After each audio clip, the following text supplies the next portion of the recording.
અરે આવી જાવ મારા વાલીડાઓ, જર્મનીમાં દાબેલી ખાવાની. ઈ પાછી ક્યાંની ચિરાગ? કચ્છની પ્રખ્યાત દાબેલી વફાય. હા, કચ્છની ફેમસ દાબેલી છે ને, મારા ઘરે બની છે. કેમ કે આ વખતે ઇન્ડિયા ગયા ને ત્યારે મસાલો કચ્છની દાબેલીનો આવે છે ને, કચ્છી દાબેલી કરીને, એ અમે લઈને આવ્યા હતા.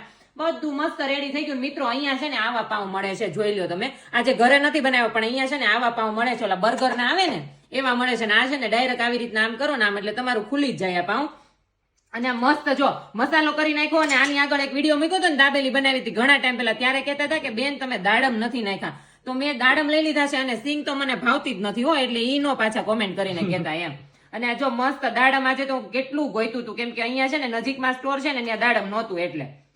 દાડમ લેવા તો બહુ આઘા ગયા હતા ભાઈ. હા, અને એ છે ને અમારે દાડમ ક્યારેક મળે છે, ક્યારેક નથી મળતા, કેમ કે અહીં 12 માસ મળતા હોય. પણ અહીંયા કેવું કે એક આપડી જેમને કિલો 2 કિલો હારે લાવી એવી રીતના દાડમ ન મળે, કેમ કે 2.5 યુરો 3 યુરો નું એક સ્ટૂક આવતું હોય એટલા માટે. અહીંયા નંગ ઉપર આવે. હા, જો મસ્ત દાબેલીનો મસાલો ભરી દીધો છે. અને આજે તો આ સ્મેલ આવતી હતી ને ત્યાં એમ થતું હતું કે હવે મારે રહેવાય નહીં અને ખાઈ લેવું છે. મિત્રો તમે છે ને કોમેન્ટ કરીને કહેજો કે કોણ કોણ આટલી સરસ દાબેલી ઘરે બનાવે છે. કે ઘણા મિત્રો છે ને બહારથી નહીં લઈને આવતા હોય. શું કેવું ચિરાગ? દાબેલી બહારની અમુક ખાય, અમુક ઘરની ખાય, પણ ઘરે અને આ છે ને અમે લાવ્યા હતા ને મસાલો, ઈ છે ને હું એક જ લાવી હતી, બાકી બધા સમર્પણના છે મારી પાસે. પણ આ મસાલો મારો પૂરો થઈ ગયો છે. ને આ છે ને જૈન હતો, અને સમર્પણ વાળો છે ને એ બી જૈન જ છે. એવું બધા કહે છે કે જૈન મસાલો સારો આવે છે. અને આ મંગાવી હતી મિત્રો મેં સેવ. હો, મને સેવ વગર તો ઝીણી છે પ્યોર દાબેલીની કા. હા, દાબેલીનો પ્લાન બનતો હતો પણ સેટિંગ નહોતું આવતું સેવ વગર. એટલે આજે તો છે ને આમ દાબેલીનો પ્લાન બનાવવા તો પેલા કેટલા પ્લાન કરવા પડે ખબર છે? સેવ મંગાવવાની. આમ છે ઈઝી, તમ તારે દાબેલી બની જાય તરત. જો એક દાબેલી બની ગઈ છે, અને ફટાફટ તમે છે ને મારી બીજી દાબેલી જોઈ લો. કેમ કે 2 જણા છે ને તો 2 તો બનાવી જ પડે. જો એકલી ખાઈ લે ને તો પછી એમ થાય આ કેવું કે બેન એકલા ખાઈ લે છે, ભાઈને જ કઈ દેતા નથી. કચ્છ નહીં દેખા તો ક્યાં દેખા? કુછ નહીં દેખા. કચ્છ તો જવાનો મોકો નથી મળ્યો મિત્રો, પણ દાબેલી ખાવી બેઠા બેઠા ઘરે હે કચ્છની. હા, અને કોણ કોણ કચ્છ જઈ આવ્યું છે ને મને કોમેન્ટ કરજો. જો હું તો 2 વાર જઈ આવી છું. અને જે કોઈ મિત્રો કચ્છ થી જોતા હોય તોય કહેજો હે, ખબર પડે. હા, તો મારો મસાલો મંગાવવાનો છે હો પાછો. હાલો, 2 તૈયાર થઈ ગઈ છે મિત્રો.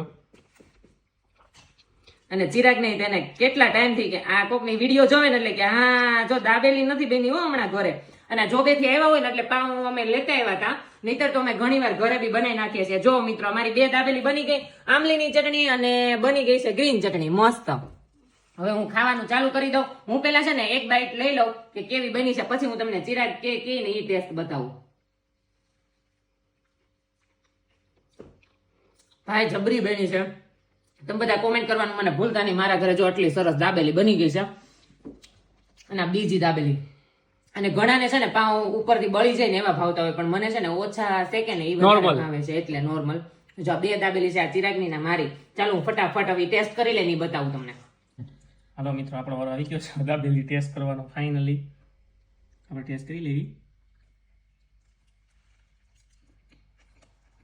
કેવી બની છે? કચ્છની પ્રખ્યાત દાબેલી ઘરે બની છે, મજા આવી ગઈ ખાવાની.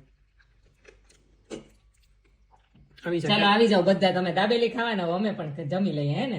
અવિશા ખાઈ કે ન ખાય પણ આપણે ખાઈ લેવાની છે હવે.